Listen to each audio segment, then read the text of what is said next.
Hello and welcome to Norwood News. Today is Friday, June 29th, and I'm your host, Krista McDonald. On Tuesday, a serious accident took place at the corner of Morse Street and Route 1. A pedestrian was struck and lodged under the vehicle that hit him. For more on this accident, we go to Chief Brooks. I am Chief Bill Brooks of the Norwood Police Department, and I'm going to talk a little bit about a crash that my department investigated on Tuesday. Tuesday morning around 10:46, we got a 911 call that there had been a crash on Morse Street, just behind where I'm standing here. As it turns out, the incident actually occurred in the parking lot of Bach New to You, which is the used car dealership on the corner of Route 1 and Morse Street. When our units got here, they found that there were two vehicles and a pedestrian involved. And obviously this case is under investigation by our department, so I can't get into all the details and the mechanics of what we think happened. But what we know so far is that the pedestrian, when struck, was actually standing in the parking lot. A motorist was in the parking lot driving his own vehicle. He struck the pedestrian. It appears that the pedestrian was carried some distance with that car, and that car then made contact with a pickup truck that was actually leaving the parking lot just behind me. So although the vehicles and the pedestrian ended up on Morse Street right at the edge of the parking lot, really most of what occurred in the parking lot itself. Now, in the past, we've used Massachusetts State Police to help us reconstruct either serious accidents or complex accidents. But we've recently put together a team of officers that handles complex crash investigations. As it turns out, Officer Kyle Cordero, who's a member of that team, was working the day shift yesterday, and Officer Brett Baker was on a private detail nearby. So we brought those officers to the scene. We blocked Morse Street. We closed it between Route 1 and Pleasant Street. We didn't let any traffic up or down. Our detectives responded to the scene and took care of all the photography services.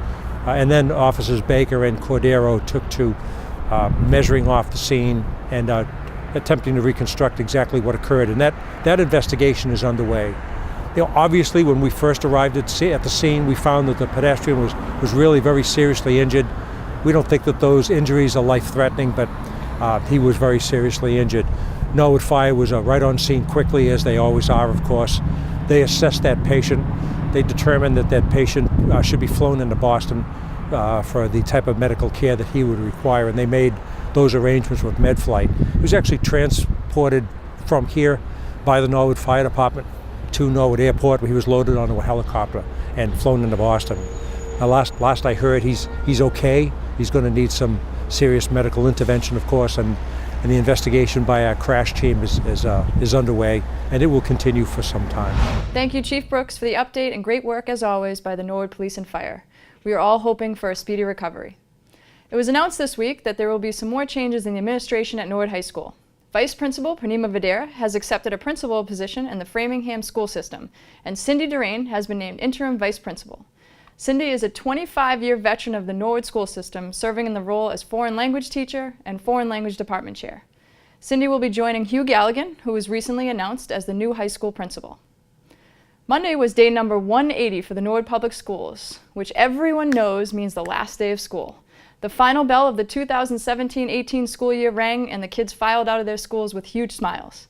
Prescott Elementary 5th grader Kevin Randall explains what he is the most excited about for the summer. Hi, my name's Kevin Randall from the CJ Prescott, and I'm moving to 6th grade. I'm most likely going to be most excited about for summer is not really having to worry about homework, projects, and the fact that you always have something to do the next day. Stay tuned after this break to learn all about how Norwood plans to celebrate the 4th of July.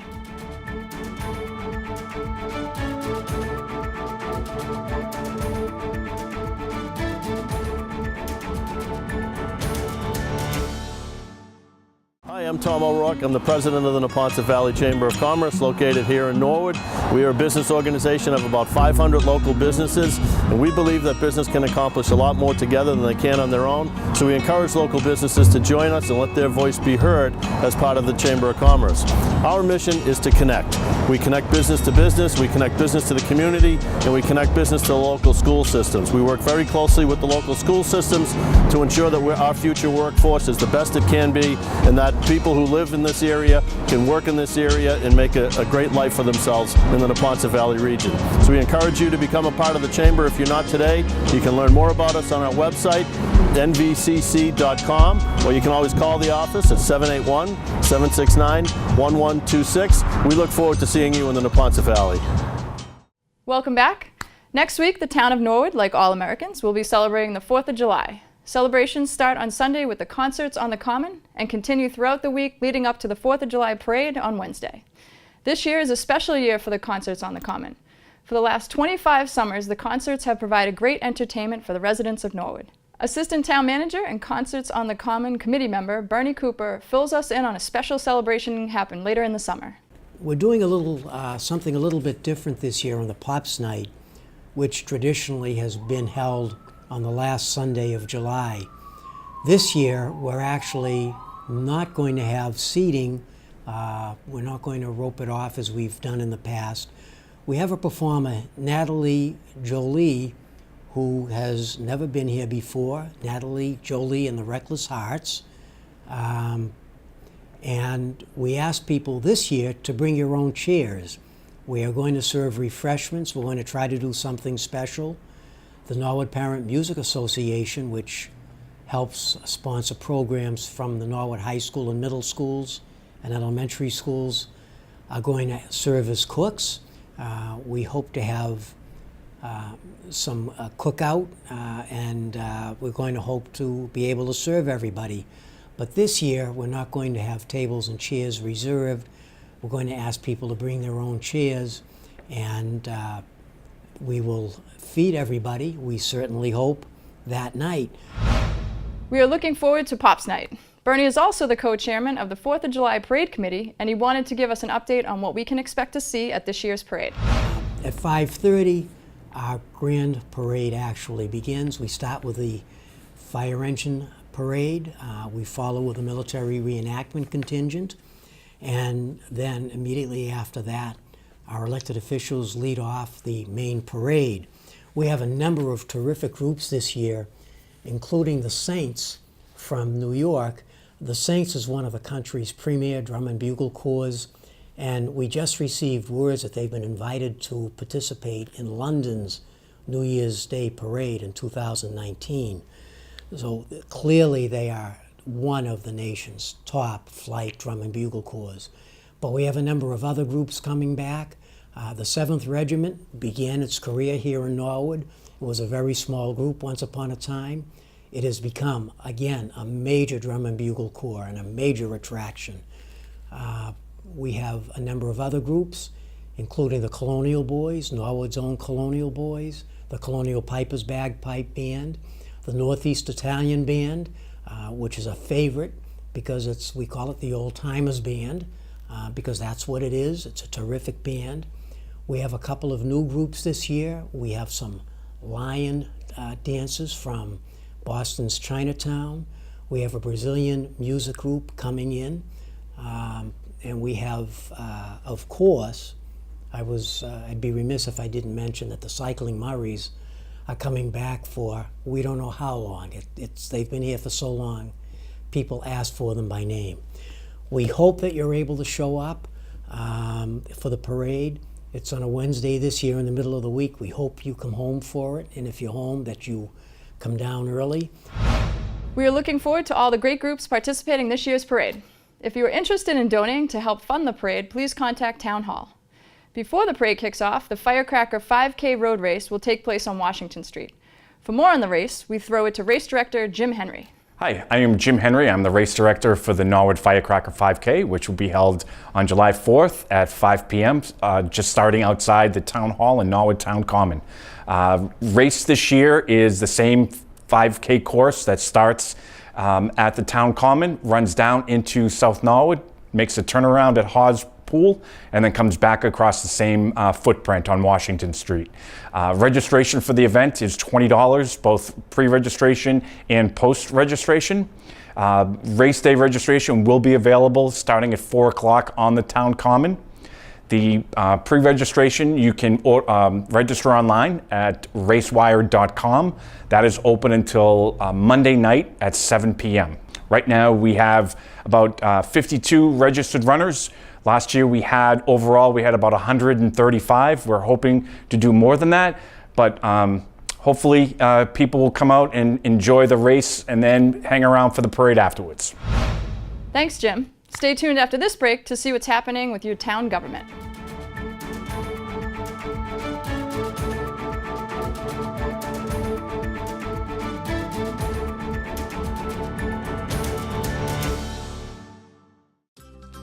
Norwood Challenger Sports is comprised of friends and families of individuals with special needs and disabilities who have banded together to provide recreational opportunities for youth and young adults.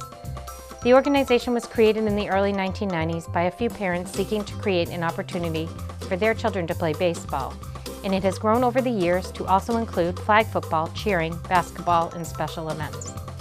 Our coaches are mainly parent volunteers, but we welcome siblings, friends, and local high school students. We are non-competitive and strive to make our activities a fun experience. We provide skill-building activities in a supportive atmosphere, and our players enjoy the combination of physical activity, social interaction, and a sense of camaraderie. For more information, visit www.challengersports.org. Welcome back to Norwood News. The Budget Balancing Committee met on Monday. Committee members discussed the projections for the 5-year financial plan for the town. Due to unknown factors surrounding the Forbes Hill property, members decided to delay any concrete decisions solidifying their projection plans. The majority of the meeting was spent discussing the basic fiscal challenges for the town budget, with a presentation from General Manager Tony Mazzucco. Challenges to the school budget were also discussed, and Superintendent Dr. David Thompson will give a similar presentation when the committee meets next. Tony Mazzucco also spoke about efficiencies and their limitations. We're sort of always looking at efficiencies, and I'm always a fan of putting things out to bid again and looking for better prices. At the end of the day, if everyone remembers, our costs are in our labor and our benefit cost. Could we be more efficient with staff in some areas? Sure, but we're never gonna have 40 teachers in school and say, hey, Dave went in and figured out a great way to get the same student-to-teacher ratio for 15 teachers. Nor is Chief Brooks going to walk in and say, hey, I can get the same exact patrol coverage for 30 officers instead of 60. So we're always looking for them, but there's not that one sort of... there's not a magic bullet that's going to solve everything. Exactly. That, oops, we found that one thing. Or, oops, we found out that we're paying $6 million for paper every year and we can get it for $2 million. The committee will meet next on July 16th. On Tuesday night, the Board of Selectmen met with a full agenda. The board first heard from the Concert on the Common Committee. Committee Chairman Paul Easy, accompanied by committee members, announced the kickoff of their 25th season. The 4th of July committee also went before the board to announce the schedule for this year's annual festivities. On a touching note, Fire Chief Tony Grilli gave his last report to the board as he will be retiring at the end of July. This being my last meeting with you, the board, since we don't meet next month, I just want to say thank you to all of my officers, starting from the deputy chief to the captains to the lieutenants, the firefighters, the paramedics, and the EMTs, in their complete dedication to the mission during my tenure. And it was very, very important to me that we were able to execute that. And with that, I'm just pleased to tell you that I just couldn't be more humbled, more proud of the men and women that I work with every day. We even had a difficult day today in Norwood with a pedestrian accident down in Bach at Morse and Route 1. We had a pedestrian get struck. These are seen that these events are coming quite frequently, but sliding the pole when they got back and making sure that everybody was okay and that they had kind of experienced a traumatic situation. They did a very good job today, and we had to med flight one of our citizens to Tufts Medical, and I believe that person's going to live. But these are the everyday events that the guys and the women do at the fire department that I couldn't be more proud to report to you, and how well they're trained and how well they're dedicated to the mission. As the night rolled on, the selectmen also received a monthly report from James Collins, Superintendent of Norwood Light Department, on the department's operations for the month of June. DPW Director Mark Ryan also gave a report on his department's activities as well. Mr. Ryan then appeared again and was joined by Town Accountant Tom McQuaid and Assistant General Manager Bernie Cooper as the Water and Sewer Rate Committee. General Manager Tony Mazzucco opened the discussion. As you know, before the board is a proposed increase in water rates. Obviously, we never like coming forward with a water rate increase, but we do need to raise a certain amount of revenue from water receipts to cover our water expenses. A couple of big picture items to consider. One is that, remember, however we've got to have a serious discussion on the meter fee, not just proposed changes tonight, but how we're accounting for that in the budget. we have a dollar amount we have to raise one way or another. What we don't raise from the water fee ultimately either eats away at our free cash or comes out of the tax levy. So that's sort of one concern that we need to be aware of when it comes to water rates. Zero increase. So effectively, we've been operating on rates that date back to 2016, July of 2016, fiscal 17. We had hoped that water usage was beginning to rebound, that it rebounded that year, and we hoped that that was a sign especially of increasing economic activity. Unfortunately, that usage didn't materialize. Part of the reason was that this past year, last summer, was not a particularly dry summer. It was in parts of the state, but not in the NWRA district. I kind of gauge a summer by how brown the lawns are at the end of August, and they weren't. They were green. That means people were using water less for irrigation, outdoor usage. It was a little bit rainier in the specific area. Selectman Donahue stated that she understands some fees cannot be avoided, but strongly disagreed with increasing the meter fee. Yeah. Like, you have explained why we have to have the rate increase, and the rate increase is a large part out of our hands, and because of the increase, the $600,000 that we have to pay to the MWRA, some things you just can't, you have to do, you have to cover. But to impose on the honest people of the town of Norwood who are buying water a monthly charge. The selectmen voted on the proposed changes and the motion passed 3-1. On Thursday, the Finance Commission met in the Robert Thornton Room of Town Hall. On the agenda were several municipal relief requests, including the fire department, library, DPW, and cemetery. The board also had 2 reserve fund requests to approve. The first request was for $30,000, was for the Forbes Mansion, and the latter for $9,000 for the Board of Health hazardous waste collection. There was also a reserve fund request for $8,300 for the town clerk's salary.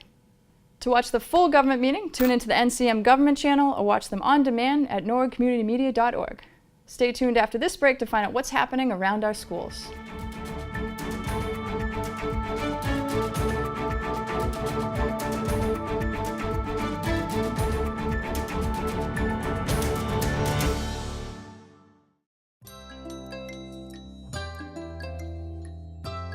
The Norwood Senior Center's mission is to identify the needs and promote services for older adults. The center is open Monday through Friday, 8 a.m. to 4 p.m., and during the summer they remain open until 8 p.m. on Tuesday evenings. To contact them, call 781-762-1201 or visit www.norwoodma.gov. Welcome back to Norwood News. Now we toss it over to Norwood School reporter Tim Rose to find out what else is happening around the schools this summer. Hi guys, let's take a look at events and activities happening around our Norwood School community. At the Balch School, students line the hallways to pay tribute to the 5th graders as they leave the school for the final time. Let's head to the Balch to take a look.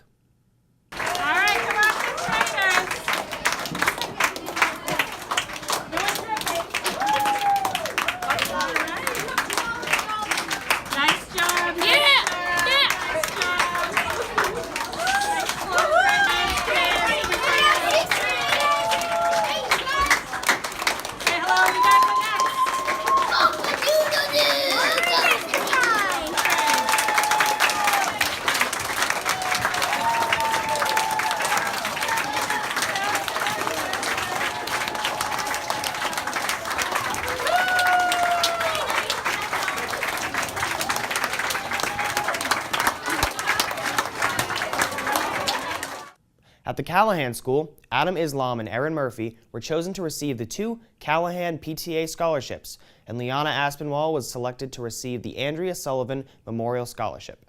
Congratulations to the recent Norwood High graduates. At Norwood High, the new Chromebooks have arrived, and Technology Director Joe Kidd was at the school to distribute them to high school teachers. Teachers will be working on their new Chromebooks over the summer to prepare for the fall. We will be reporting on additional technology updates during our summer broadcasts. The Prescott School held their annual field day. Students had fun and games outside, and the PTO treated everyone to Richie's Slushies at the end of the event. Thanks, Prescott PTO. And finally, it was a bittersweet day at the Prescott School. The Prescott PTO dedicated their outdoor classroom to Mrs. Killian, who is retiring after 29 years of teaching and holding the position of principal at the Prescott School. They also presented her with 2 plaques, one that she will take home and the other one to hang in the hallways of the Prescott School. Mrs. Killian has created a vibrant community at the Prescott School, where children, families, and staff all come together to grow and learn. She will be greatly missed by all. Well, that's it for Norwood School News for this school year. I hope you enjoyed learning about all the activities in your schools. Even though it's summer vacation, the work in our schools will continue. We will be producing segments that will highlight the work that happens in your schools over the summer.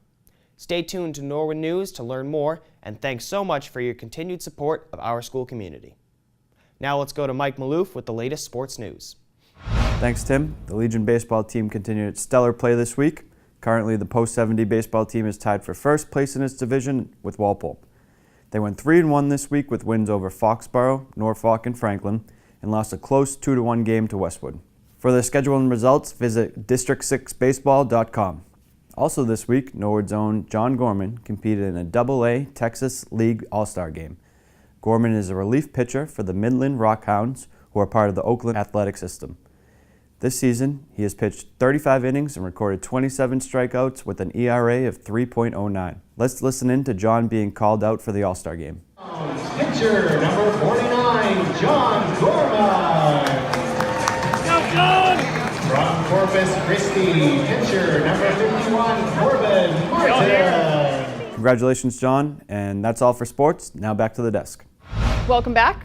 Earlier this week, Norwood News reporter Brian Boudreau sat down with Paul Halkiotis, Director of Economic Planning and Development. Halkiotis highlighted the importance of having an associate planning board member. Here's an excerpt from that interview. And another board I know you obviously have a lot of involvement in and you attend every meeting is planning board. And I understand they're looking for an associate member position. Could you touch upon that a little bit? Yeah, at town meeting in May, the town voted to amend the zoning bylaw to add in a position of associate planning board member.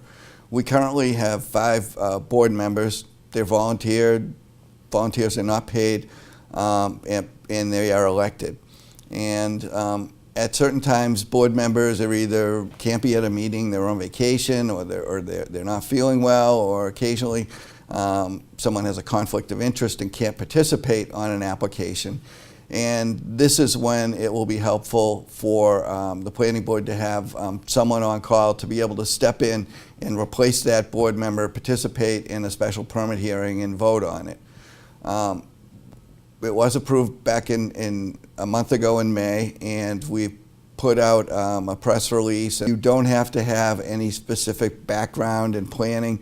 It's helpful if somebody has a background in environmental issues, in real estate or law, but really anybody that is interested in volunteering for the town that wants to look at development proposals and work to make the town better in the future, they should submit a letter and a resume to the planning board, and we'll invite you in for an interview, and I think this will be a good addition to the planning board. Thanks, Brian. And thank you, Paul, for the great update. It's crucial to stay on top of your health and to know important signs and symptoms to look out for in the intense summer heat. Let's meet Dr. Curlin, a neurologist at Norwood Hospital who teaches us about the warning signs of a stroke. My name is Alan Curland. I'm a physician. I'm a neurologist. I've been practicing for 24 years across the street from the Norwood Hospital. I'm a board-certified neurologist, and I've been the director of stroke here for probably 15 years. Stroke is an event that occurs in the brain, usually from a blockage to the blood flow. Similar to getting a heart attack, there's a blockage of blood flow that occurs, and somebody may have a problem with their brain. Warning for a stroke, which is called a TIA, which is when the blood flow stops or gets blocked partially or temporarily, and that may be reversible.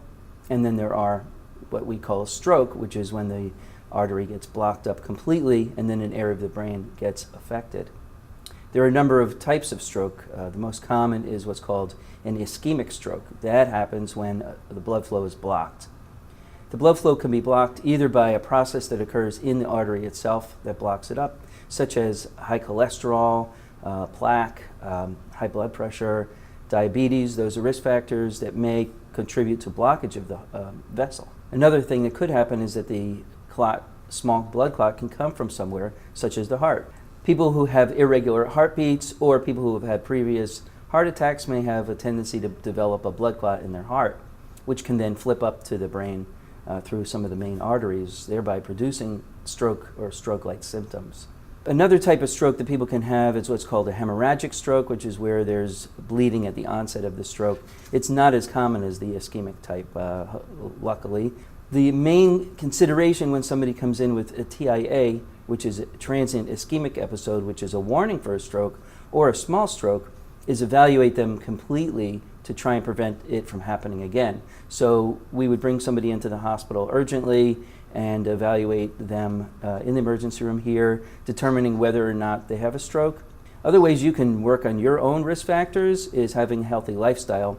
Exercise, keep your weight down, eat nutritionally, make sure you're keeping active, socially active, mentally active, participating in things to keep your mind very active, and if you're smoking, quit smoking. So a minute ago I said that it was extremely important to get somebody in very quickly to assess for stroke. But how does one assess for stroke if you're a family member or a person who sees somebody who might be having a stroke? Well, there's a simple way, and it's a word called FAST, F-A-S-T. The first thing you do is the F word. F is for face. So you can ask somebody to smile and see if it smiles symmetrically. The second word is arm, and that's with A.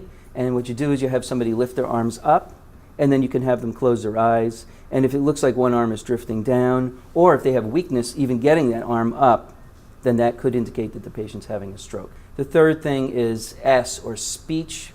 So ask them to speak. Have them speak a sentence, a short sentence, like the weather is rainy outside. See what they say. Are they able to say it completely? Is it slurred, like, or are they making no sense whatsoever? And then the fourth letter is T, which is time. And as I said before, time is extremely important in detecting stroke and treatment of stroke. So if you think somebody is having a stroke, don't delay, call 911 as soon as possible. Thanks, Dr. Curlin. And congratulations are in order to all of the staff at Norwood Hospital.